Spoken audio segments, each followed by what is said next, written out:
직장인들은 치열한 야생 현장으로 가기 위해 대중교통을 이용합니다. 이들은 주차장에만 있는 자동차 보험료가 아깝다고 생각하죠. 그래서 적게 타면 적게 내는 메리츠 다이렉트 주행거리 할인이 꼭 필요합니다. 지금 확인해보세요. 메리츠 다이렉트 자동차 보험. 가입 시 유의사항을 확인하세요. 지금 꿈꾸고 있다면 한겨레 교육문화센터. 영화감독, 시나리오 작가, 사진작가, 소설가, 시인. 골라 잡는 꿈 한겨레 교육문화센터. 출판 편집자, 북디자이너, 카피라이터, 번역가, 자유기고가. 21년째 한결같은 길 한겨레 교육문화센터. 아무나 따라잡을 수 없는 최고의 배움터. 내 꿈을 향한 첫 번째 클릭. 한겨레 교육문화센터.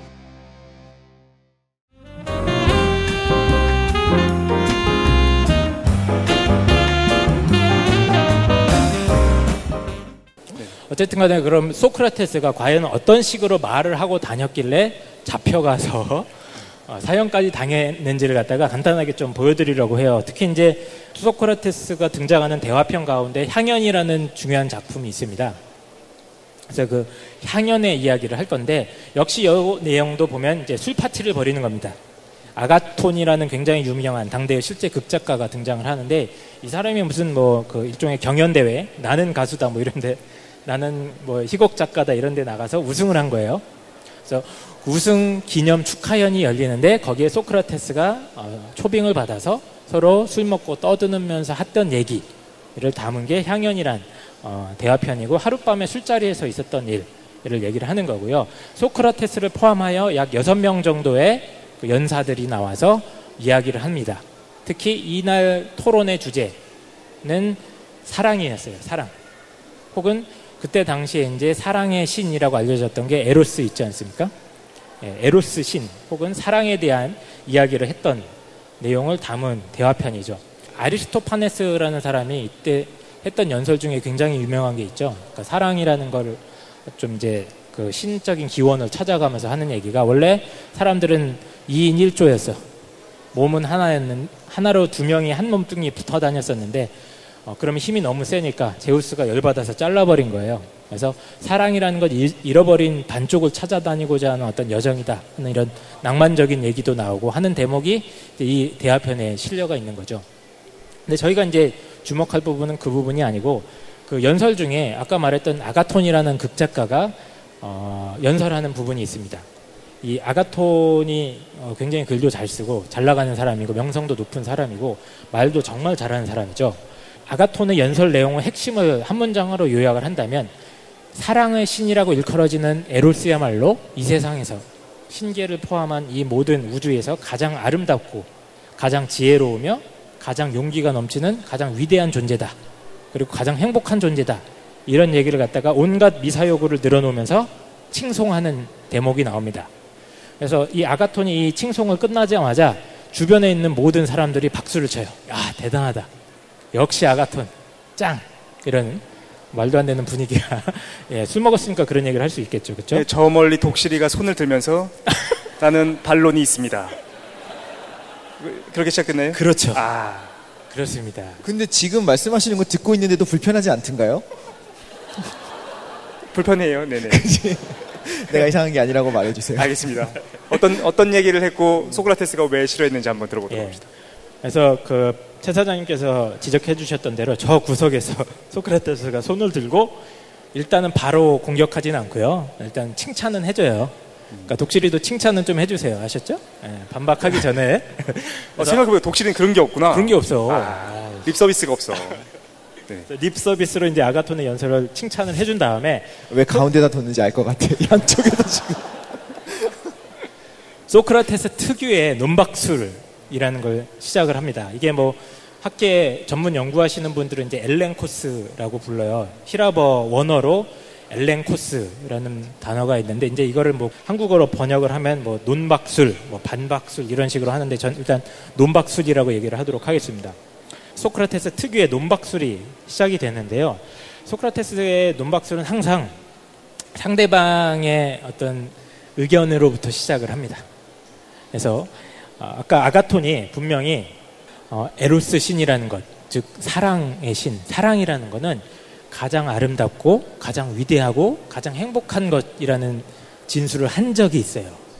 그래서 소크라테스가 이 진술이 어떤 문제가 있는지를 갖다가 이제 논리적으로 증명을 해 나가는 과정이 있는데 조금 머리를 쓰셔야 됩니다. 논리적인 스텝들이 있기 때문에. 근데 제가 소크라테스의 빙의 돼서, 이거 원래 독실님이 해주시면 좋은데 제가 소크라테스의 빙의 돼서 해드리도록 하겠습니다. 일단 그 사랑이라는 것의 개념에 대해서 한번 생각을 해보도록 하죠. 사랑이라는 건 항상 어떤 대상이 있을 수밖에 없습니다. 그러니까 어떤 것에 대한 사랑이죠, 그렇죠? 우리가 뭔가를 사랑한다는 것 맞습니까, 독실님? 네, 맞습니다. 예, 그렇죠. 말릴 것 같은데. 우리가 사랑을 한다는 것은 반드시 어떤 목적어가 있어야 돼. 쉽게 얘기하면 대상을 지니는 것인데, 근데 생각해 봅시다. 우리가 그 사랑한다고 했을 때 그 사랑의 대상은 보통 좋은 거겠죠. 그렇지. 그렇죠? 뭔가 계속 낚이고 있는 기분인데 그렇습니다. 그죠? 그러니까 아름다운 것 혹은 좋은 것이라고, 훌륭한 것이라고 생각하는 것에 대해서 우리가 사랑한다고 하지, 아 이거 되게 후졌네, 쟤 되게 못생겼네, 이런 거에 대해서 우리가 사랑한다고 하진 않죠. 잘. 그래서 원수를 사랑하라는 게 그렇게 위대한 말인 겁니다. 뭐 어쨌든 네. 역시 기독교는 제가 당할 수가 없는데 이게 종교의 힘입니다만, 어쨌든 합리적으로 논리적으로만 생각해보면 우리가 평소 상식적으로 우리가 어떤 것을 사랑한다는 건 그게 뭔가 좋은 게 있으니까 혹은 이뻐 보이니까 사랑한다고 하는 거죠. 그렇죠? 예, 그럼 여기까지 되셨습니다. 이제 낚였습니다, 여러분은. 근데 우리가 사랑하는 어떤 것을 사랑한다고 했을 때 우리가 사랑하는 게 내 안에 있으면 안 돼. 생각해 보십시오. 자, 우리가 어떤 사랑하거나 혹은 욕구하는 대상은 필연적으로 나한테 없는 거여야지 그걸 사랑할 수 있습니다. 왜냐? 나한테 이미 그게 있으면 굳이 그걸 내가 사랑할 필요가 없잖아요. 이미 나한테 있는 건데. 내가 어떤 것을 욕구한다고 합시다. 네네. 물을 먹고 싶어. 그건 무슨 뜻이냐면 내가 지금 물이 결여되어 있는 거죠. 그렇죠? 수분이 결여되어 있으니까 먹고 싶은 겁니다. 이게 지금 소크라테스가 한 말들이죠. 그렇습니다. 그죠. 아까 그 좋은 거를 사랑한다는 것부터 시작해서 둘 다 막 반박은 하고 싶지만 반박할 수 있어요? 어떻게 반박을 해? 맞잖아. 사랑하니까 좋을 수도 있죠.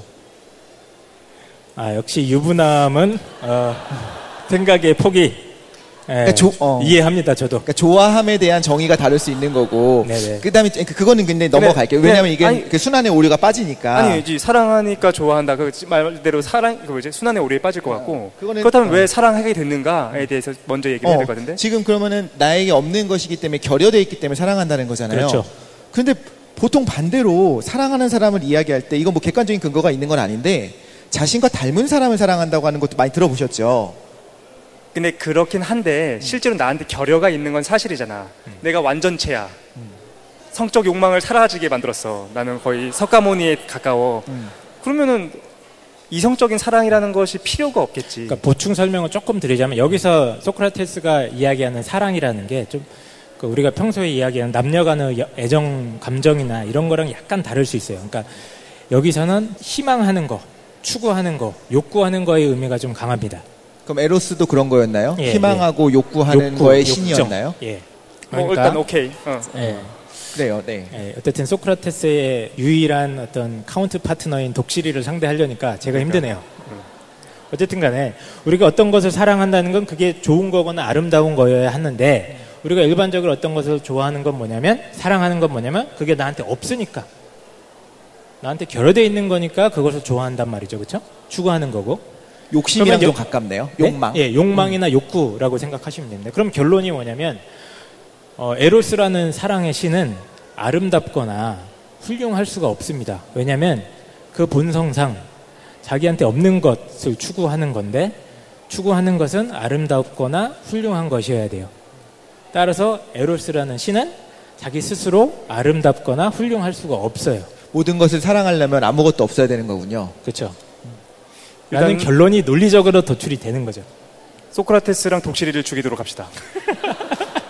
근데 왜 소크라테스가 욕을 먹었는지는 알 것 같아요. 이러니까 잡혀갔다. 예, 국정원에 끌려갈 수 있다. 이렇게 얘기하다가 하는 거죠. 그래서 핵심은 뭐냐면 소크라테스가 뭐 자기 얘기를 하는 건 아니에요. 이 과정이 뭐냐면은 아가톤이 에로스에 대해서 뭐 되게 멋있는 말을 했어요. 지금 한창 동안 떠들어놨어. 그래서 에로스 짱이야 이런 얘기를 했는데 그걸 논박하는 과정인 겁니다. 이게 어떤 상식적인 이야기들이나 이런 것들을 종합을 해서 아가톤한테 질문을 던지면서 이 방향으로 유도를 해 나가는 거예요.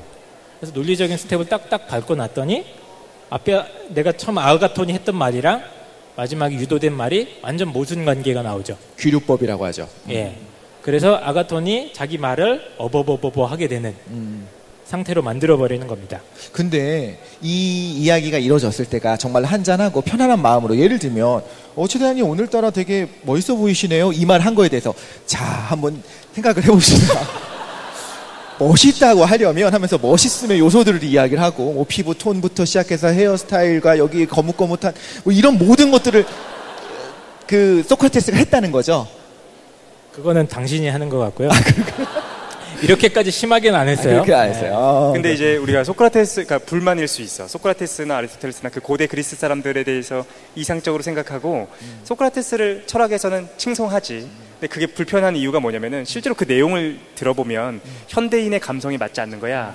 또 오류가 너무 많다라는 거지. 근데 우리가 전제들이 뭐에 집중해야 되는 거냐면은 그 형식을 봐야 되는 것 같아. 그러니까 대화의 전개 방식 혹은 그렇지. 형식, 논리, 그를 바탕으로 해서 대화를 전개시켰다라는 그 사람의 형식을 우리가 좋아하고 그 사람이 철학의 시작이라고 얘기하는 거지, 컨텐츠를 자꾸 물고 늘어지면 좀 안 될 것 같다는 생각이 어쨌든 간에 그렇다면 이제 소크라테스의 논박술의 형식을 좀 학자들이 거의 2000년 동안 연구한 거예요. 이거는 2000년 동안 연구한 거고 너무 연구가 많이 된 건데, 간단하게 정리를 해본다면 일단 소크라테스는 절대로 자기가 어떤 알고 있는 내용을 전달하려는 패턴을 보이지 않고요.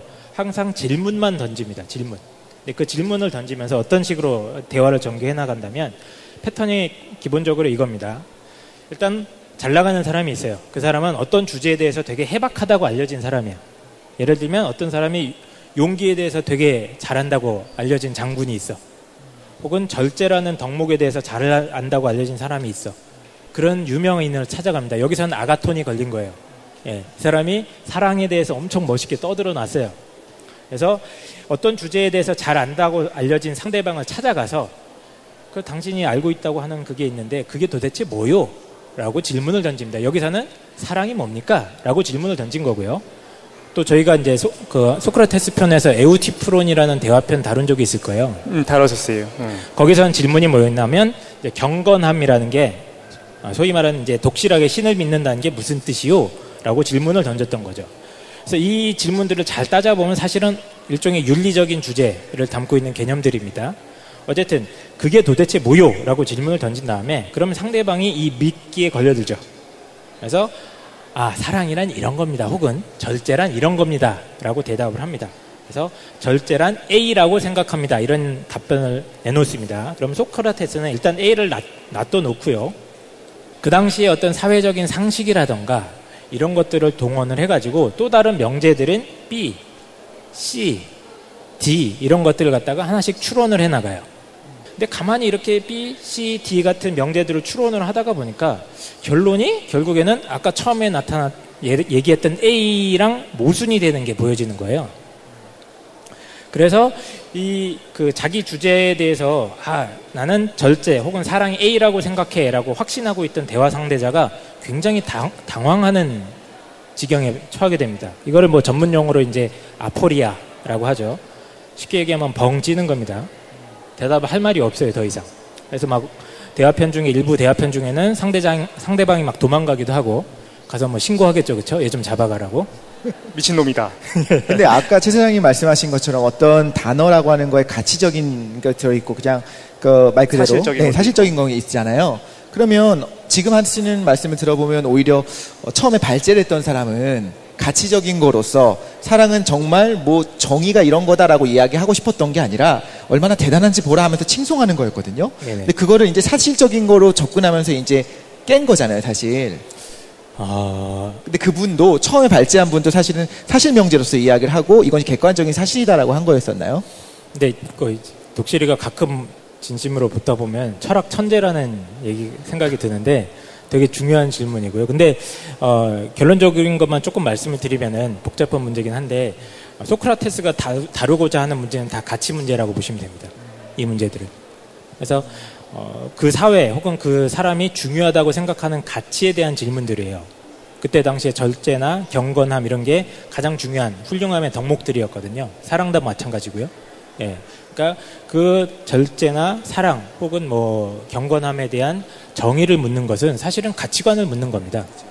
근데 그 가치관에 대해서 스스로 곰곰이 생각을 하다가 보니까 내가 처음 알고 있던 게 뭔가 이상하다는 걸 깨닫는 거예요. 그래서 소크라테스의 논박술이라는 거는 이런 어떤 질문과 답변의 과정을 걸쳐서 상대방이 소위 말하는 이제 무지의지라고 그래요. 아, 내가 몰랐던 거구나, 이거를. 나는 기존에 알았다고 생각했는데 그게 아니구나라는 걸 깨닫는 과정이라고 생각해 주시면 될 것 같습니다. 즉, 내가 잘 안다고 생각했던 게 소크라테스와의 어떤 논박 과정, 논박술에 쭉 가다가 보니까 아, 이게 아니네? 내가 뭔가 엄밀하게 검증된 알은 아니었네, 내가 알고 있는 게를 깨닫는 과정이라는 거죠. 소크라테스의 논박술은 당시에 유행했던 대화의 기술과 굉장히 큰 차이를 보입니다. 당시 아테네 사회는 아까 말씀드렸듯이 말 잘하고 웅변 잘하고 연설 잘하면 엄청나게 출세할 수 있는 시대였어요. 그래서 오늘날과 마찬가지로 사교육이 성행을 했죠. 학원 과외가 성행을 합니다.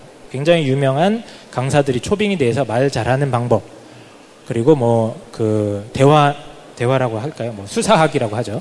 수사학이라는 기술들이 굉장히 유행을 했었던 것 같은데, 대화편 고르기아스에 보면 유명한 소피스트였던 고르기아스라는 사람이 자신이 가르치고는 어떤 기술을 이렇게 정의를 하는 부분이 있습니다. 그러니까 고르기아스는 자기가 변론술을 가르친다고 얘기를 해요. 그러니까 웅변하는 기술을 가르친다고 하는데, 이게 뭐냐면 진실 여부와 상관없이 내가 알고 있는 혹은 내가 의도하는 말을 상대방이 진실로 믿도록 현혹시키는 기술이다 라고 정의를 합니다. 쉽게 말하면 사기치는 거네요. 그렇죠, 약 파는 기술이다. 이거를 어렵게 얘기를 하는 거죠.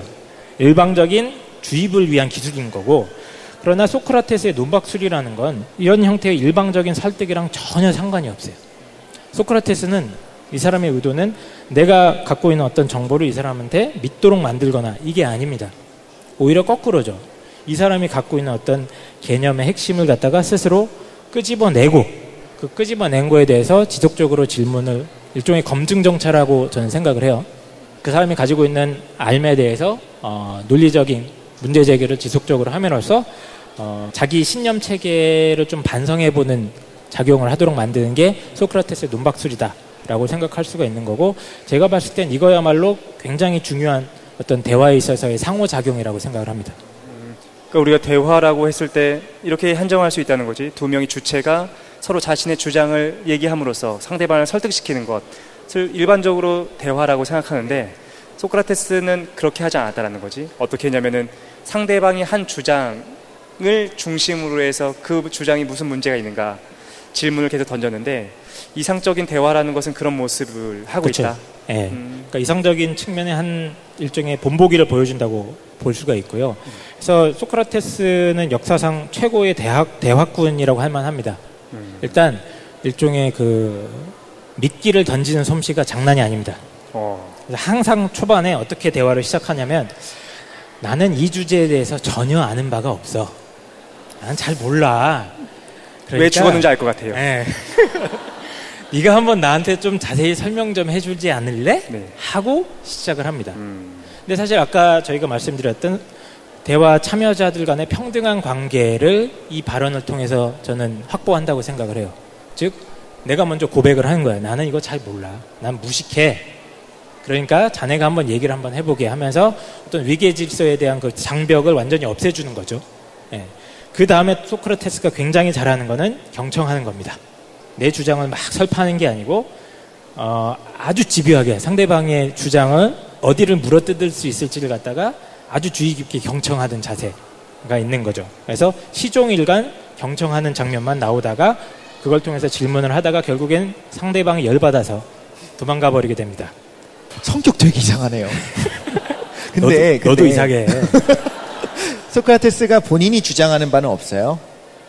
그건 이제 그 나중에 플라톤 편에서 따로 다루기로 합시다. 그러면 그 어떻게 보면 이상적인 대화의 어떤 모습으로서 이제 경청하는 자세, 그리고 상대방이 말하는 거를 내가 잘 듣고 이해해서 또 다시 질문을 하면서 하는 부분이 되게 중요하다 하셨잖아요. 네. 근데 궁극적으로 보면 생산적이지는 않네요. 뭔가 그 나는 눈덩이를 이렇게 보냈어. 근데 저쪽에서 그걸 탁 깨서 부셔. 그럼 뭔가 새로운 정보를, 그러니까 얘를 깨닫게 하는 거 있겠죠. 너가 아는 것이 진실은 아니야, 진리는 아니야. 그것까지는 있겠지만 만나는 사람마다 다 파괴하고 다니는 거잖아요. 그렇죠. 그러니까 우리 회사 다니다 보면 내가 어렵사리 초안을 계획안을 만든 거야. 만들어가지고 야, 이거 같이 얘기해보자 딱 내놨더니 이걸 까는 사람이 있어. 독실이가 있는 거지. 이거 왜 잘못됐고요? 왜 잘못됐고요? 그러면 발전이나 생산에서 문제가 발생하는 건 아닌가? 일단 그 얘기가 이제 자연스럽게 이어지게 될 것 같아요. 과연 이러한 방식의 대화가 도대체 어떤 의미 혹은 가치가 있는 것인가에 대한 질문인 것 같은데, 어쨌든 소크라테스의 이런 논박술이라는 방법은 사실은 이후 서양 지성사 전체에 어마어마한 영감을 주었고, 일종의 학문적인 방법론에 있어서 가장 뭐라고 해야 될까요? 이상적인 모델처럼 칭송받고 있는 모델이긴 하죠. 내부에 있는 모순을 끌어내는 건가요? 예, 계속 질문을 던지고 뭐 이런 자세들, 열린 자세로 토론하고. 그런데 그럼 과연 이런 식의 말도 안 되는 것처럼 보이는, 무가치한 것처럼 보이는 어떤 대화의 가치가 무엇이냐 했을 때 첫 번째 대답은 이렇게 대답할 수 있을 것 같아요. 쉽게 얘기하면 지적인 성숙이죠.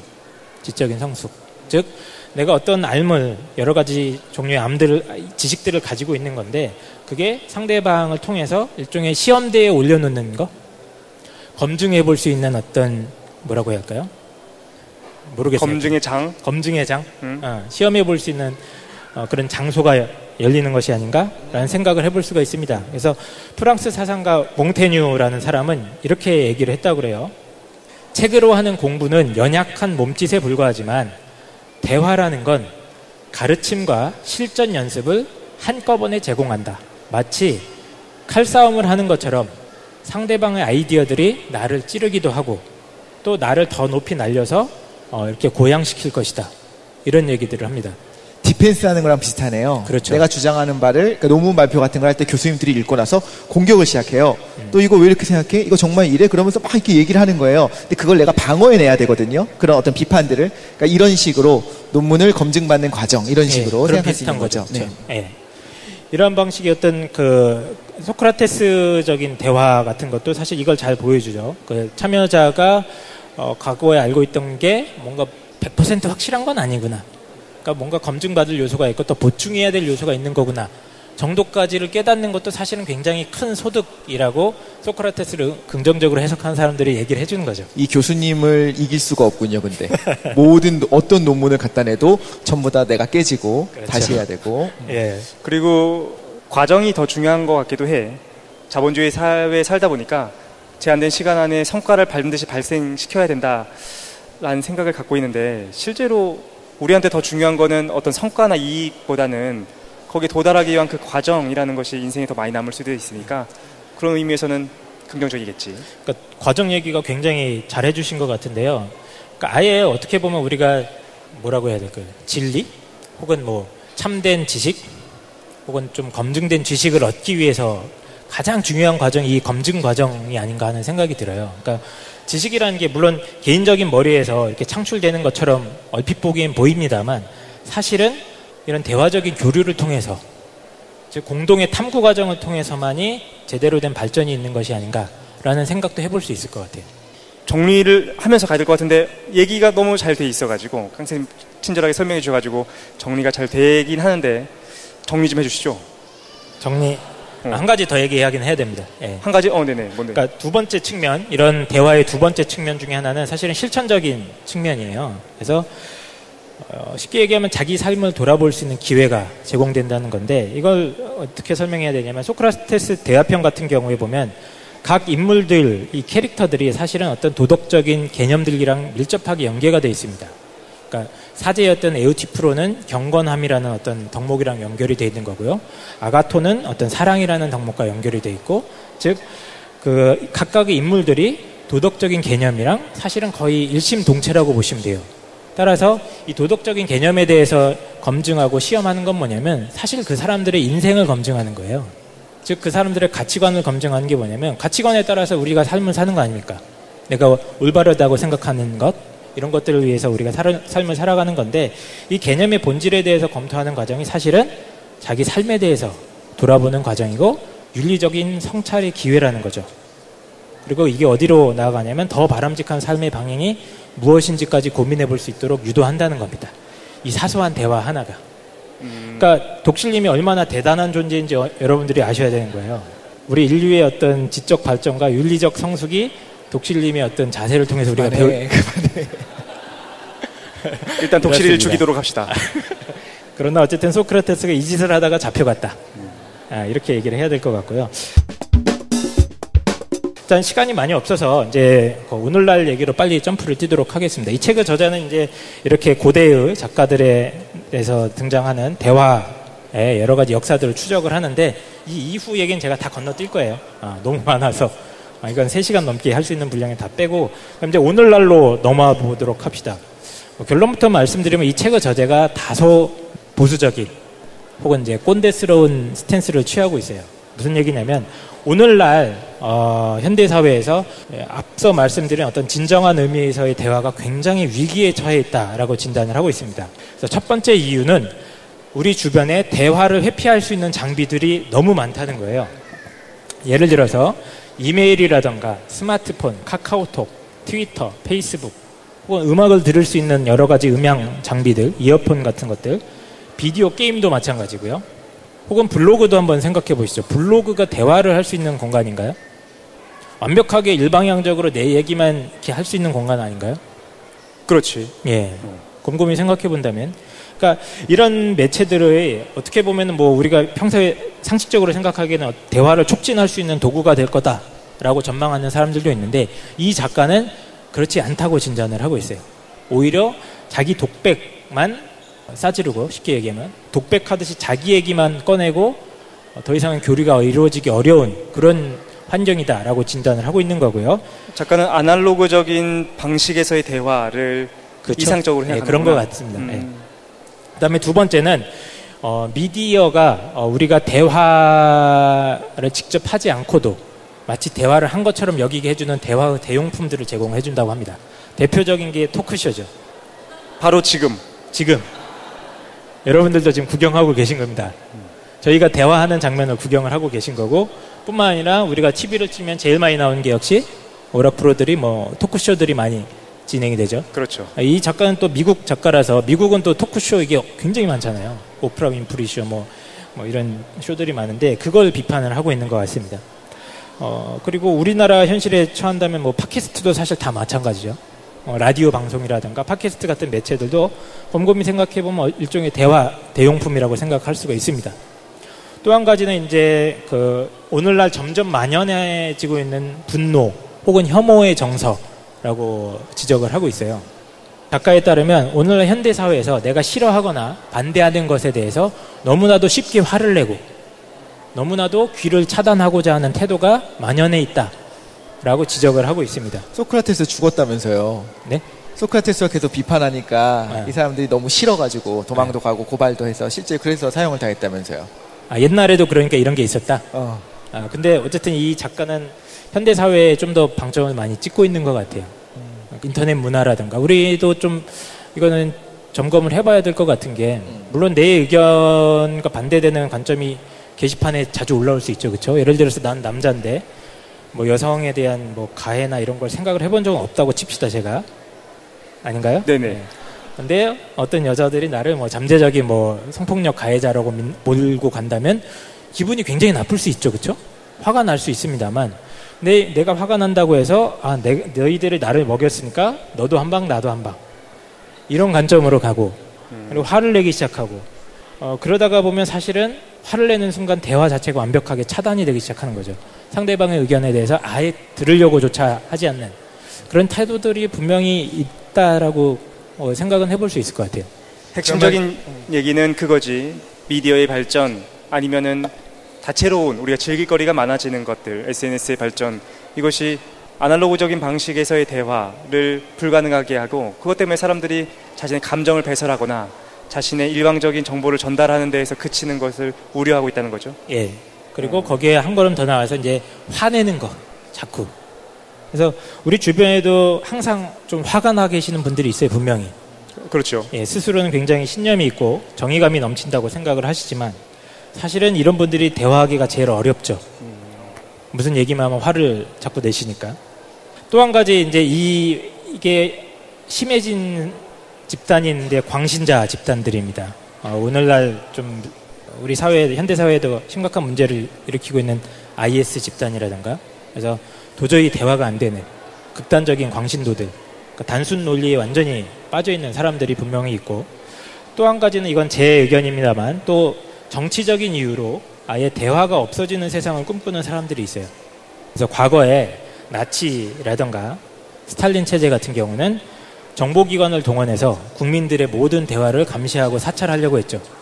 왜냐하면 이렇게 대화를 감시함으로써 체제에 대한 비판 같은 걸 원천적으로 봉쇄하고 싶었던 거거든요. 이런 거는 모든 독재자의 꿈인 것 같아요. 자유로운 대화와 토론을 갖다가 어떻게든 틀어막고 싶어 하는 거. 그리고 사람들이 대화하는 걸 자꾸 엿보고 싶어 하고 감시하고 싶어 하고, 이런 건 어떤 독재자들의 본능이 아닌가 하는 건 이건 제 생각입니다. 그러니까 제가 잡혀갈 수도 있나요? 종합을 해보면 이 책에서 인용하고 있는 학자의 이야기를 조금 얘기를 해보고 있겠습니다. 그러니까 존 로크라는 이 사람은 이제 1920세기 학자예요. 18세기 학자가 아니라 존 로크라는 학자가 우리 사회는 지금 자폐증 사회 혹은 자기중심적 사회로 점점 나아가고 있다. 현대 기술의 발달이 대화의 확장을 가져온 측면이 분명히 있을 수 있겠습니다만 사실은 점점 더 많은 사람들이 미디어라든가 이런 매체들 속에서 두서없는 혼잣말 하는데 몰두하고 있는 게 아닌가라고 결론을 내리고 있습니다. 그래서 이제 마무리를 할 때가 됐어요. 저희가 북페어에 태어나서 처음 와봤고 정자 때 이후로 처음 와본 것 같아요. 저 바깥에 나가보시면 저희가 디지털 북페어입니다. 온갖 최신 매체들이 지금 가득하죠. 그렇죠? 태블릿 PC에서부터 전자책에서부터 제가 제일 좋아하는, 제가 지금 손에 들고 다닐 수 있는 전자매체가 한 5대 되거든요. 어쨌든 저도 아주 좋아하는데, 마지막 토론거리 혹은 여러분들도 이제 생각할 거리를 제가 가져왔어요.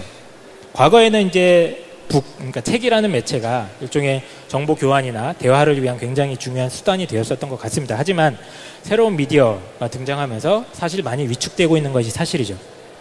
그러면 이렇게 새로 등장한 미디어, 대표적인 어떤 인터넷 도구들이라든가 SNS 도구들이라든가 이런 전자책이라든가 이런 매체들, 휴대폰, 제일 큰 게 이제 스마트폰이 될 것 같아요. 이런 매체들이 과연 앞서 우리가 얘기했던 진정한 의미에서의 대화를 촉진할 수 있는 매체가 될 것인가?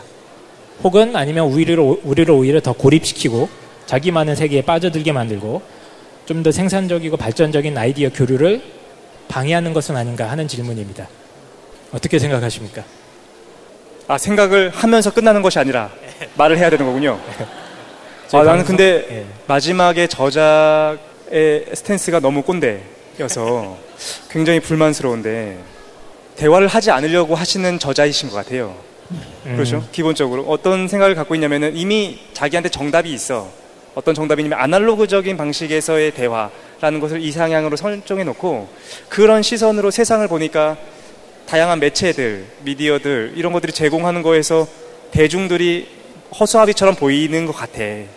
많은 저자들이나 아니면 강연을 하시는 분들이나 교수님들이나 많이 배운 사람들이 아주 쉽게 취할 수 있는 방식 중에 하나가 뭐냐면은 대중은 나약하다라는 방식을 많이 취하게 되거든요. 대중들은 이리저리 휩쓸릴 것만 같이 보인다는 거야. 근데 실제로는 안 그래요. 실제로 대중들 한 명 한 명, 대중이라고 우리 뭉쳐놨기 때문에 문제가 되지, 그 한 명 한 명을 만나 놓으면 자신의 전문적인 분야도 있고 자신의 생각도 있고 너무나 다채로운 삶을 살고 있어요. 아무리 미디어가 많고 라디오가 있고 TV가 있고 SNS가 있다고 해서 아날로그적인 대화가 끝나는 것이 아니라 그들은 그걸 통해 가지고 대화의 여러 가지 더 다양한 방법들을 활용하게 되거든요. 더 주체적으로 설 수도 있고, 너무 대중을 어리석은 존재라는 전제, 그리고 아날로그적인 방식에서의 대화라는 것을 이상향으로 삼았기 때문에 발생했던 결론은 아닌가라는 생각이 들고, 저는 개인적으로 SNS, 카톡을 통한 대화 아니면은 페이스북이나 블로그를 통한 자신의 글을 남김이라는 것도 그것만 한정해서 보니까 이상해 보이지, 한 사람의 인생 전체를 놓고 그가 삶을 살아가는 과정 중에서 싸이월드도 하고 블로그도 하고 친구도 만나고 인생 전체를 놓고 본다면 대화에 있어서 굉장히 긍정적이다라는 생각이 들어요. 그러니까 생산적인 아이디어 교류 같은 활동이 그렇지. 분명히 오히려 촉진될 수 있는 매개다 이런 얘기죠. 개개인들은 생각보다 굉장히 강하고 개인을 무시하고 대중이라고 퉁쳐서 얘기하지 않았으면 좋겠다라는 생각이 들어요. 시민이라고 해야겠네요. 그렇지요. 시민의 교양. 이건 제 책 이름입니다. 네. 저는 또 들으면서 사실 계속 궁금한 것들이 생겨났어요. 어쩌면 이 짧은 시간 동안에 이 책의 내용을 설명을 해주시다 보니까 저희가 좀 오해하는 부분들도 있을 것이고 한쪽을 치우쳐서 그럴 수도 있겠는데 비슷한 궁금함과 약간의 불편함들이 생겨나는 이유는 저자가 앞부분에서 취했던 태도와 뒷부분에서 취한 태도가 조금씩 바뀌는 것 같아요. 대화라고 하는 것들을 어떻게 정의할 것인가, 그리고 이상적인 대화가 무엇인가가 지금 충분히 논의가 이루어지지 않았기 때문일 수는 있겠지만, 아까 그 소크라테스라고 하는 굉장히 바람직한 남자의 어떤 그 모습들을 보면서 어떤 생각을 했냐면, 소크라테스가 깨고 싶었던 거 있죠, 그 대화 있죠, 그거는 자기의 삶의 정수를 누군가 표현했을 때 그게 다가 아니라는 걸 표현하고 싶었던 것 같아요. 그렇다면 그런 대화는 원래 일상적으로 일어날 수가 없어요. 내 근본, 나도 내가 어떤 생각을 하는지 잘 모르거든요. 내가 뭘 믿는지도 잘 모르고. 그럼 그거에 대해서 정말 오랫동안 심사숙고를 해보고 이거의 정수를, 나의 삶의 철학은 이거야 라고 이야기를 할 때, 아까 말씀하신 것처럼 어떤 공개적인 장소에 딱 올려놨을 때 그거에 대한 검증이 일어나는 건 너무나 좋은 일인데, 그거는 원래 쉬운 일이 아니에요. 일상적으로 일어나기 쉽지 않은 일이라는 생각이 들어요. 그리고 반대로 오히려 현대에 와서는 정말로 그 학자들이나 지식인들은 오히려 그걸 더 많이 하지 않을까, 옛날보다 오히려 더 많이 하지 않을까라는 생각도 하게 돼요. 너무나 공개적으로 이런 것들을 보여주고 또 공개적으로 반박이 가능하니까 저는 오히려 계속적으로 진보하고 있는 게 아닌가라는 생각이 들고요. 두 번째는 SNS를 말씀하셨는데 저도 좀 비슷한 생각인 것 같아요. 그 SNS라든가 어떤 디지털 매체를 통해서 우리가 이야기하는 것들이 반대로 저는 어떤 생각을 했냐면, 뉴스에서 어떤 사건을 전해주고 나서 이거에 대해서 뭐 누리꾼들의 반응을 살펴보겠습니다 하면 또 몇 가지를 뽑아서 보여주거든요. 전 그게 되게 불합리하다고 생각을 했어요. 왜냐하면 그거는 너무나 그 프로듀서라든가 그쪽에 어떤 데스크의 생각이 너무 깊숙이 들어갈 수 있어요. 이쪽에 1000건의 의견이 있고 이쪽에 2건의 의견이 있는데 두 개를 뽑아서 보여주면서 마치 대등한 것처럼 보여줄 수가 있어요. 그래서 오히려 저는 어떻게 생각했냐면, 반대로 개개인의 목소리가 누군가에게 전달되기 쉬운 시대라는 생각을 했어요. 이때랑 다르게. 오히려 지금의 세상이, 내가 트위터에 하나 글을 올리고, 트위터 하세요? 안 합니다. 트위터 하세요? 제가 글을 쓰진 않고 보기만 합니다. 네. 저도 트위터 사실 안 해가지고 뭔지 잘 모르고, 멘션이 뭔지 잘 모르겠는데, 아무튼 트위터에 글을 올린다든가 페이스북에 뭔가 글을 올리는 것들을 사실은 옛날 같았으면 한 20년 전만 해도 묻혀버렸을 것들을 이제는 많은 사람들에게 알릴 수 있고 내 목소리를 공개적인 자리에서 표현할 수 있는 장이 생긴 거예요. 기사가 있고 기사 아래 댓글들을 보면 많은 추천을 받은 글들이 올라오잖아요. 위에 올라오잖아요. 이런 걸 보면서 오히려 과거보다 훨씬 개개인의 생각을 깊숙이 드러낼 수 있고, 이거에 대해서 많은 사람들이 동의를 한다든가 혹은 비판을 한다든가 이런 검증의 장이 미디어를 통해서 나타나지 않았나라는 생각을 하게 되거든요. 근데 이제 자기 목소리를 표현하는 건 좋은데 거기에 대해서 일종의 좀 심도 있는 검증까지는 아니더라도 좀 다른 관점의 이야기들이 개진이 된다거나 그러긴 약간 어렵지 않나요? SNS 환경에서는? 그건 과거나 지금이나 동일한 것 같아요. 그걸 하기 원하는 사람이 있고, 모두가 그걸 할 능력은 되지만 원하는 사람이 있지 원하지 않는 사람이 있는 거예요. 그렇죠. 예를 들면 비평가들은 자신의 의견을 담아서 어떤 영화에 대한 비평을 길게 자기 블로그에 올려요. 그럼 그걸 보고 나서 다른 매체를 통해서 또 반박글을 누군가 올리겠죠. 이렇게 설전이 오간다든가 일종의 전쟁까지도 블로그를 통한 이런 걸 보면서 우리는 되게 또 많은 것들을 얻어갈 수가 있거든요. 그래서 저는 오히려 출판을 한다든가, 오히려 이제 공개적인 자리에서 뭐 100분 토론에 나와서 토론을 하는 것만이 대화라기보다는 한편으로 이렇게 자기의 생각을 잘 정리해서 미디어를 통해서 대화를 하는 것도 앞으로의 어떤 나아갈 방향성이 아닌가라는 생각도 조심스럽게 해봅니다. 이 책의 저자 같은 경우는 이제 제가 고대에만 얘기를 했는데, 원래 이제 18세기 영국이라든가 프랑스 얘기도 사실은 굉장히 많이 다루고 있습니다. 영국에서는 이제 커피샵, 그러니까 커피하우스, 프랑스에서는 소위 그 살롱, 술집이 아니고요. 살롱 같은 데서 지식인뿐만 아니라 굉장히 다양한 사람들이 모였고, 그 안에서 뭐 하찮은 이야기부터 시작해서, 물론 항상 품격 있는 얘기만 하진 않겠죠. 하찮은 이야기, 뭐 스포츠 얘기도 했을 거고, 하지만 그 가운데서 토론하고 논쟁하는 문화가 명백하게 있었다는 거고, 물론 이제 이 작가의 과장일 수는 있겠습니다만, 이러한 사교적인 문화가 산업혁명이나 시민혁명 혹은 과학혁명에 이르기까지를 잉태해낸 어떤 문화적인 원동력이 아닌가라고 높이 평가하기도 하거든요. 근데 그런 어떤 대화 문화, 사교 문화에 비했을 때 오늘날에는 그런 어떤 자유로운 논쟁과 토론의 장이 과연 이게 확장됐다고 볼 수가 있는가? 그건 아니면 오히려 위축된 것이 아닌가 하는 이 갈림길에 서 있는 것 같아요. 깡 선생님 어떻게 생각하세요? 저는 죄송한 말씀입니다만 제가 대화를 별로 안 좋아합니다. 그래서 저도 좀 혼자 있는 편이고 제가 평소에 제 얘기 잘 안 하잖아요. 그렇지 않습니까? 생각해보니까 네. 조용히 듣고 있다가 네. 이렇게 한 번씩 질문을 던지시죠. 그러니까 저도 그 독실님 같은 프로 대화꾼은 아니에요. 네. 그걸 할 수 있는 사람은 소수일 뿐이고 한데 제가 그래서 그런지 제가 관찰하는 어떤 것들을 봤을 때는 오히려 이런 대화와 소통의 장이 마냥 확대된다고 사실 그렇게 장밋빛 전망을 했죠. SNS나 인터넷이 발달한다고 해서 소통의 장이 확대된다고 장밋빛 전망을 했습니다만 이 책을 읽으면서 꼭 그런 것만은 아니다라는 생각을 하게 된 것 같아요. 반대로 만약에 그럼 그때 그 차집에서 커피숍에서 대화를 나누던 그 지식인들의 집단이 지금 이 세대에 있다면 여기에 있다면 인터넷을 통해서 토론을 하고 그 토론하는 그렇죠. 것들을 많은 사람이 네. 보고 의견을 나눌 수 있게 하지 않을까요? DC 인사이드나 OU에 막 몰려 있겠죠. 어쩌면 그럴 수도 네, 있겠죠. 그럴 수도 있겠고. 네네. 집에 보내주세요. 너무 시간이 많이 갔어. 질의응답도 받고 해야 되거든요. 예. 그래서 지대너비아스의 어떤 가장 뭐랄까 그런 좋은 점 아닙니까? 아쉬우면서 끝내는 각자 생각할 수 있는 여지를 굉장히 크게 열어주는 방송이기 때문에 마무리를 해야 될 것 같아. 네. 빨리 가야지. 시간이 너무 많이 초과돼서. 그래서 마무리 발언을 간단하게 하면서 총 정리까지 강생께서 해주는 걸로 하고서 질의응답 받고 집에 가서 쉬는 걸로 하겠습니다. 오늘 대화에 대한 얘기를 했던 거죠. 대화의 역사를 이렇게 짚어줄 줄 몰랐어. 진짜 옛날 구약에서부터 그리스까지 봤고 깡쌤이 준비했었던 근대까지는 못 봤던 것 같아요. 하지만 대화라는 것이 어떻게 시작됐고 이상적인 대화라는 것이 무엇인지에 대해서 우리가 어렴풋이나마 알게 된 것 같아서 좋은 시간이 되는데 각자 한마디씩 한 다음에 정리해 보도록 합시다. 누구부터 해볼까요? 먼저 하시죠. 저는 재밌었습니다. 재밌었고 아쉽네. 조금 더 길게 했으면 좋았을 것 같다는 생각이 드는데 마지막 얘기가 생각이 들어요. 저는 항상 불만이었어. 그렇게 SNS를 하는 청소년들을 비난하시는 분들이 많아요. 얘네들은 사랑 고백도 카톡으로 한다는 거야. 그러면서 굉장히 비난하셨거든요. 손편지를 쓰든가 그렇게 말씀하시는데 우리가 항상 새로운 미디어나 매체가 등장하면 두렵습니다.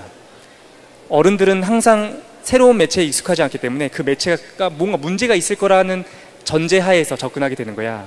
그런데 그렇지 않을 수도 있거든요. 지금의 청소년들이나 SNS에 익숙한 청소년들은 그 짧은 문장, 그 다음에 전파를 통한 그 전달에서도 보통 사람, 어머니 세대나 부모님 세대들이 느꼈었던 감정을 그대로 느낄 수도 있을 거다라는 생각을 항상 해왔어요. 그래서 새로운 미디어나 매체가 등장하는 거에 대해서 우리가 열린 마음으로 봐야 되는 건 아닌가라는 생각이 들었었는데 깡쌤 얘기도 좀 듣고 이분이 상정했었던 대화의 이상적인 측면을 좀 들으면서 맞는 말인 것 같기도 해. 우리가 사라졌어. 그러니까 아날로그적인 감성. 실제로 눈과 눈을 대면해서 나누는 대화가 SNS는 따라올 수 없을 거다라는 생각도 들기도 합니다. 그래서 병행됐으면 좋겠다라는 생각이 들고 많이 더 대화해봐야 되겠다라는 생각을 했습니다. 저는 요즘 보는 드라마 중에 하나가 예전에 80년대 이야기를 다룬 드라마가 있었어요. 그 우리나라 드라마는 아닌데 미국 드라마인데 거기서 그 장면이 나왔었어요. 사랑 고백을 해야 되는데 믹스테이프를 만들어서 그걸 보여주는 거예요. 근데 이제 거기서 어른들이 뭐라고 이야기를 하냐면 사랑 고백은 직접 너의 목소리로 이야기를 하는 거야. 그렇게 믹스테이프를 전달하면 안 돼라고 이야기하거든요. 근데 문득 생각을 해보니까 지금 누군가가 카톡으로 야 너 나 사귈래 이렇게 하는 것이 아니라 믹스테이프를 만들어서 믹스 CD가 되려나요? 그거를 주는 것 자체를 되게 아날로그적인 감성으로 생각할 것 같아요. 실제로 사실 테이프는 아날로그가 맞기도 하고요. 그러면 앞으로는 어떻게 될 거냐면 우리가 경악을 할 거예요. 나중에 야 너는 사랑 고백을 네 머리에 꽂았던 USB를 빼앗고 쟤한테 줬어? 이렇게 그죠? 에러 없는 커뮤니케이션을 가능하게 하기 위해서 여기 이게 하나씩 단자가 달리게 되고 꽂았다가 나의 마음점 뭐 이렇게 복사를 했고 HWP 복사했고 이렇게 주고 한번 읽어봐라고 하겠죠. 그러면 정말 오류 없이 에러 없이 받아들일 수 있겠죠. 물론 의식에 대한 토론을 또 해야겠지만 그렇게 생각을 하면 지금 최 사장님이 말씀하신 거에 대해서 저는 좀 동의를 하게 되는 것 같고요. 그런데 지금 들으면서 이런 진정한 대화가 없어졌다라고 말씀하셨는데 그 진정한 대화를 집에 가서 아내랑 하려고 시도를 하면 굉장히 안 좋을 거라는 생각도 들어요. 아내가 뭔가 말을 할 때마다 제가 소크라테스가 돼서 자 나는 무슨 말인지 모르겠으니까 한번 내가 이해한 게 맞나 봐봐 그러면서 이제 질문하기 시작하면 그래서 이 생각이 들었어요. 저는 대화할 수 있는 사람들이 있어서 좋거든요. 근데 모든 장소에서 대화할 수 있지는 않은 것 같아요. 회사에서 부장님이 무언가를 말씀하실 때 저 부장님 그러면서 그 소크라테스적인 대화를 시도하게 되면은 안 되겠죠. 그래서 제 생각에는 대화가 즐겁다고 여러분들이 만약에 공감을 하신다면 대화할 수 있는 장을 하나 만드시는 게 좋은 것 같아요. 그런 장들이 사실 좀 홍보가 될 수도 있겠습니다만 저희 그 카페에서 있거든요. 소모임들이 활성화가 돼 있어요. 솔직히 좀 가본 적은 없는데 글들을 보면서 와 저기 가면 되게 재밌겠다는 생각을 하게 돼요. 그럼 거기서는 대화를 할 거예요. 그러니까 우리가 말하는 그 광의로서의 대화가 아니라 지금 강 선생님이 말씀해 주신 것 같은 어떤 협의로서의 대화가 이루어지고 있는 장들이 있어요. 그래서 시간을 따로 내서 만약에 어떤 모임에 참여를 해서 대화하는 그 모임에 참여한다면 되게 인생이 풍요로워질 수 있지 않을까. 그러다가 정말 짜증이 나면 그냥 안 가면 되는 거잖아요. 그래서 그런 부분까지도 한번 고려하면 좀 더 재미있을 것 같다는 생각이 들어서 말씀드리고 싶었습니다. 좋은 말씀 감사드리고요. 저희한테 너무 많이 질문하지 마세요. 하여튼 농담입니다. 난감할 때가 많아요. 준비 안 해온 것도 막 질문하고 이래서 어쨌든 간에 프로 대화꾼의 어떤 소감을 들었고 지금 독실님께서 대화하는 것 자체가 즐겁다고 하셨죠? 맞죠? 즐겁죠? 재밌죠? 그렇죠. 누구나 그렇잖아요. 네. 이 책의 저자도 일종의 이런 지적 대화 이런 진정한 의미에서의 대화의 가장 큰 이점은 뭐냐면 즐거움이라고 고백하고 있어요. 자기도 그게 제일 즐겁대요. 그리고 그 즐거움을 고백한 작가들의 어떤 그런 것들을 굉장히 많이 인용을 하고 있고 그렇긴 한데, 그러니까 지금 우리 현대 사회가 뭐 일방적으로 뭐 지적 이런 형태의 어떤 진정한 대화가 위기에 빠져 있다. 이런 진단을 하는 건 물론 이제 문제가 있을 수는 있죠. 사람마다 다르고 케이스마다 다 다를 거긴 합니다만 이건 좀 생각을 해봐야 될 것 같아요. 우리가 평소에 그냥 말을 하고 사니까 나는 대화를 잘 하고 있어. 혹은 이제 나는 소통이 잘 되는 사람이야 라고 생각을 다들 하실 거예요. 주변에서 보기엔 굉장히 꽉 막힌 사람이고 굉장히 고집스럽고 저도 그렇습니다만 굉장히 답답하고 이런 사람들조차도 자기는 소통이 잘 되는 사람이라고 생각을 하고 있을 텐데, 아까 제가 이제 말씀드렸던 그 진정한 대화 혹은 소통의 의미에 대해서 그러니까 스스로 좀 생각을 해보셨으면 좋겠다는 생각이 들어요. 과연 내가 남의 말에 그만큼 주의를 기울여서 잘 들어주는 사람이고 그 사람의 관점이 설마 내가 좀 마음에 안 들거나 좀 불편한 부분이 있다고 하더라도 화를 내거나 차단하지 않고 기분은 나쁘지만 한번 드러나 보자 까지 내가 갈 수 있는 사람인 건지를 스스로 한번 생각해 보는 게 굉장히 중요하다는 생각은 한번 해봅니다. 그래서 이 책에 나오는 구절 중에 제 마음에 좀 쏙 들었던 구절 중에 하나가 지금 화면에 나가고 있죠. 대화에 참여하지 않는 사람들은 지적으로 침체되거나 기이한 관점을 내놓을 것이다. 이제 데이비드 흉이라는 철학자가 했던 얘기인데 정말 맞는 것 같아요. 우물 안에 갇혀 있는 사람들, 주변과의 교류가 없는 사람들 말 들어보면 되게 충격적일 때가 많습니다. 제 경험상도 그렇고 괴기하다고 느껴질 정도로 이상한 경우도 많고 한데, 그래서 이 저자가 진정한 대화와 소통을 위해서 마지막으로 강조하는 게 있어서 그것만 제가 말씀드리고 끝낼게요. 이 저자는 제일 중요한 것 중에 하나가 유머 감각이라고 하고 있습니다. 유머라고.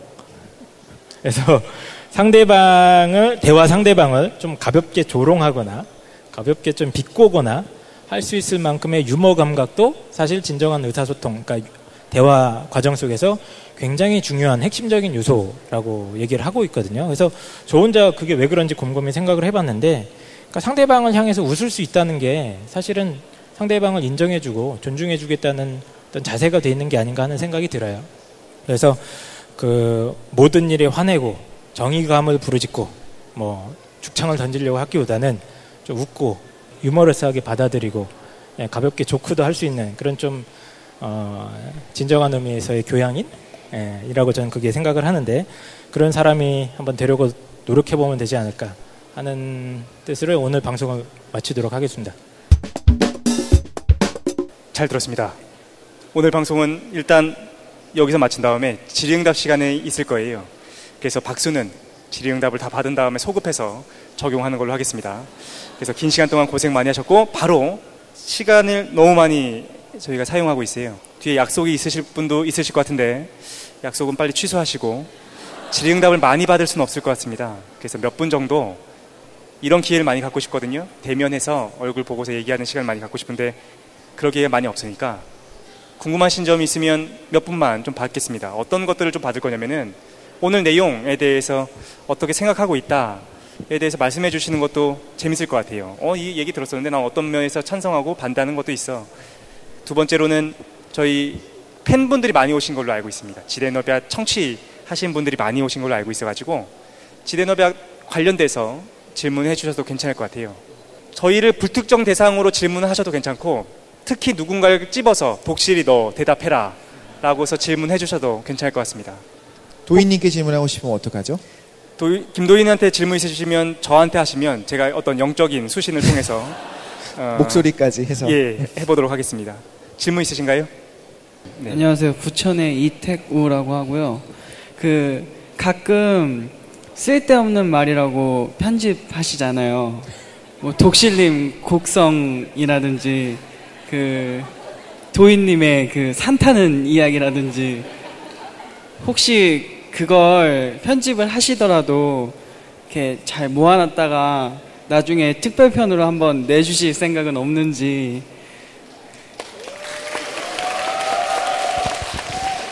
이걸 방송을 안 들으시는 분도 계실 것 같아가지고 저희가 방송을 진행하는 중에 갑자기 음악이 나오면서 편집을 할 때가 있습니다. 그래서 여러분들의 정신건강을 위해 편집했다라고 나오는데 근데 그게 다 편집 당했을 때는요 진짜 이유가 있어요. 맞아. 들으시면 나한테 이걸 공개하지 않았으면 좋았을 걸 이란 생각을 하시게 될 만한 내용들을 편집하고 있어서 그래서 다 이유가 있고 보통은 이야기를 한 다음에 저희가 그 얘기하죠.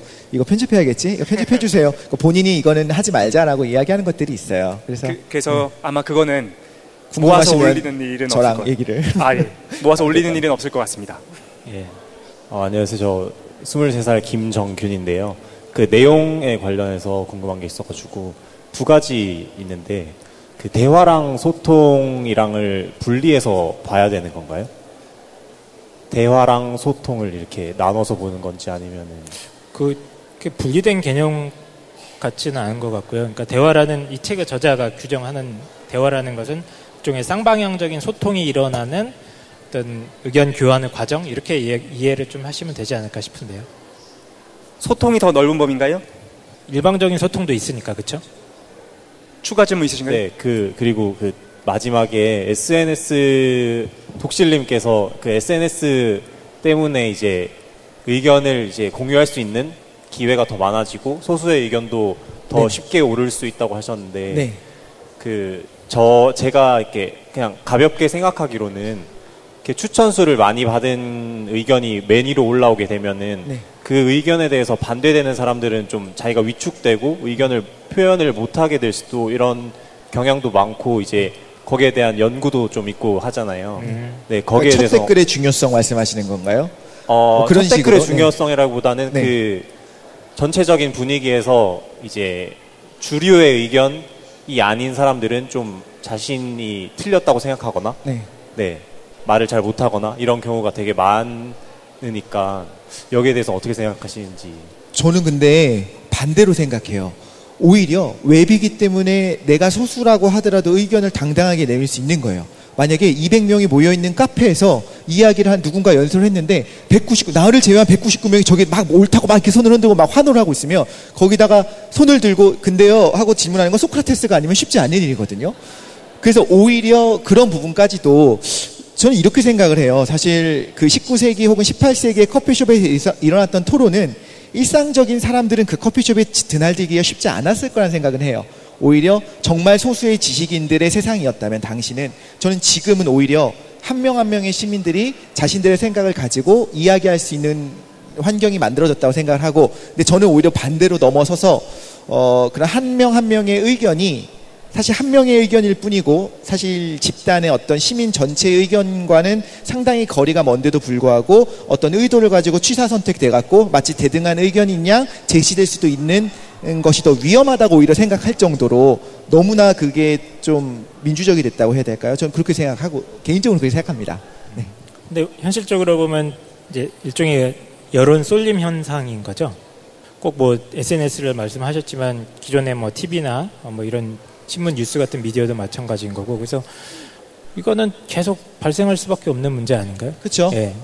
소크라테스 시대에도 이런 솔림이 있었던 거잖아요. 그러니까 말하자면 그걸 비판하다가 돌아가셨죠. 그죠. 예. 그러니까 그런 분들은 그런 투사에 해당하는 그런 아주 훌륭한 분들은 현대에도 있다라는 거예요. 저는 지금 있고 그런 분들을 생각나는 분들이 있을 거예요. 뭔가에 대해서 비판을 하는 분들. 그런데 그게 자기의 어떤 감정을 실어서 하는 것이 아니라 굉장히 정말 쿨하게 그리고 논리적으로 비판하는 분들이 현대에 있고 오히려 그런 분들이 더 조명되기 쉬운 환경이 아닌가라는 생각을 해서 저는 분명히 진보했다고 생각합니다. 비교적 진보적이다로 알아듣겠습니다. 저는 용인에서 온 용인 시민이고요. 그리고 아무래도 마지막 질문이다 보니까 오늘이 2016년 디지털 북페어 코리아에 여기서 강연을 진행하시는 거니까 궁금한 게 각 패널분께서는 본인이 지금까지 살아오면서 가장 재밌게 읽었거나 아니면 추천해주고 싶은 책 한 3권 정도씩만 이렇게 추천해주시면 유종의 미를 거둘 수 있지 않을까 이렇게 생각이 듭니다. 감사합니다. 네, 감사합니다. 짧게 진행노벨 1권, 2권 시민의 교양. 너무 잘 돼 있어요. 농담이고 개인적으로는 진짜 이거면 진짜 미친놈이겠죠. 답만 얘기하고 이유는 말하지 못할 것 같은데 인류에서 가장 중요한 책들 몇 가지가 있는 것 같아요. 첫 번째는 성경은 알아야 된다는 생각이 듭니다. 성경은 알아야 되고 왜냐면 얘기 안 한다고 했죠. 짧게 얘기하면 서구 사회는 어쨌든 성서 기반의 사회인 거고 100번 양보해도 서구가 100년의 역사를 이끌어왔던 건 사실인 거잖아요. 서구를 이해할 필요가 있다. 근데 서구의 기반이 되는 건 성서기 때문에 성서는 알아야 된다는 생각이 들고 두 번째로는 성서 때문에 우리가 알지 못하게 되는 절반의 세계가 있다는 생각이 들어요. 그게 저는 개인적으로 베다나 우파니샤드라는 생각이 드는데 우파니샤드는 읽어야 된다고 생각이 듭니다. 세 번째는 공산당 선언은 읽을 수 있어야 돼요. 왜냐하면 우리가 자본주의 사회에 너무 오래 있다 보니까 자본주의의 경계가 어디까지인가를 너무 놓치고 산다라는 생각이 들어서 우리가 그 경계 너머가 뭐가 있는지를 보여주는 좋은 책이라는 생각이 듭니다. 그래서 학문적으로 접근하면 그 3가지 책이 필요하지 않겠는가라는 생각을 하고 있습니다. 제가 좋아하는 책은 일반 물리학, 일반 생물학, 일반 화학 이 3가지를 읽으시면 정말로 이걸 좋아해요? 아니 그냥 3가지를 뽑아서 말씀하라고 하셔가지고 그 3개를 읽으면 그러니까 읽는 게 아니죠. 공부를 하면 되게 삶이 풍요로워지지 않을까요? 이런 생각도 들었어요. 지금 순간적으로. 여기 수학의 정석도 집어넣어야 되나? 잘 모르겠는데. 수학의 정석, 일반 물리, 일반 생물을 읽어라. 네, 화학을 빼고 굳이 얘기한다면 그 2가지, 3가지 재밌을 것 같네요. 사실 이렇게 급작스러운 질문에 저는 대처를 잘 못하거든요. 근데 기왕이면 최 사장님이 말씀하신 거랑 겹치지 않는다고 했으니까 한 권을 뺐거든요. 근데 그게 뭔지 아마 대부분 모르실 것 같은데. 우파니샤드요? 네. 그랬을 때 농담처럼 이야기했지만 저는 이제 롤 자체가 그쪽이니까 말씀을 드리고 싶은 건데 그냥 저는 정말 그게 재밌다고 생각해요. 그리고 삶을 풍요롭게 만든다고 정말로 믿어요. 알겠습니다. 예전에는 그것만이 삶을 풍요롭게 만든다고 믿었었던 시절도 있었어요.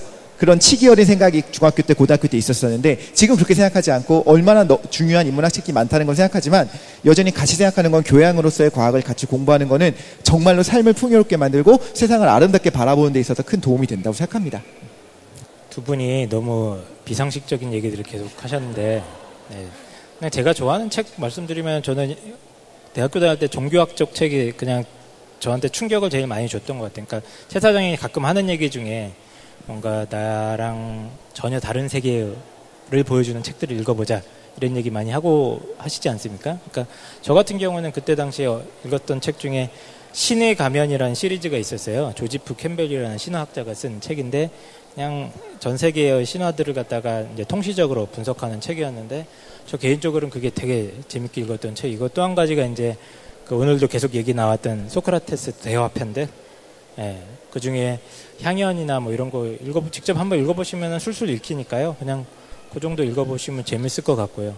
또 뭐가 있을까요? 하나 더? 시민의 교양? 시민의 교양. 나머지는 여러분들이 찾아 나가시면 될 것 같아요.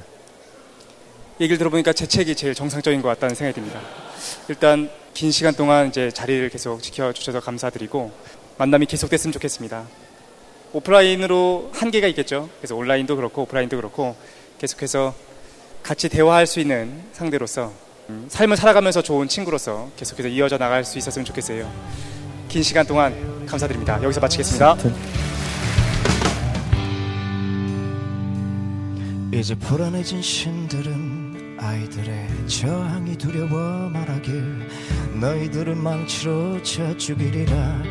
그 거인족처럼 그때 제우스는 됐어 내게 맡겨. 저들을 번개 가위로 자르리라. 저항하다 다리 잘린 고래들처럼. 그리고 벼락 꽉 잡고 크게 웃어대며 말하길 너희 모두 반쪽으로 갈려. 못만 날이 영원토록